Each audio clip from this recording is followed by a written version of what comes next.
Hi guys, today I'm going to talk about the factorial of a given number. So for the factorial of a given number, the we get the input from the user and store it in the variable n. We are initiating for the for loop using the I is equal to 2 and I is lesser or equal to n of n by 2 and I plus plus, and then after that you do the C out, it is prime or it is not prime. And then after doing the C out of the prime is not prime, you should do the C out of the factorial of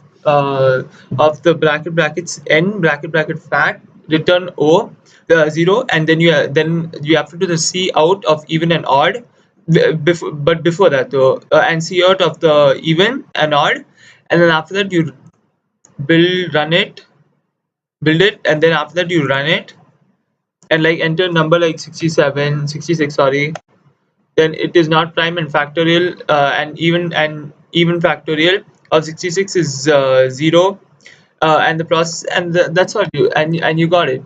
And now I'm going to talk about the odd and even function. For the odd and even program, it's the same thing. The input we get from the user and it's storing it in the variable. All of the programs are done in variable n, and we get the programs from the user, and then we do the cout for enter the number of the elements for it to be displayed first, and then and you initialize this by doing the I is equal for the for loop by for doing I is equal to 0 and I is lesser than n and I plus plus, and for the initialize of and for the same thing for the even function, and then after that you do the C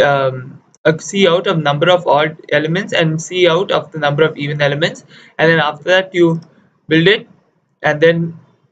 you get here zero warning, zero errors, zero warnings, and then after that you run it number of elements 67 and 2 and 5 and 0 and oh wait, sorry, oh I'm sorry guys, 1 minute, hold on, sorry, just four numbers, 3,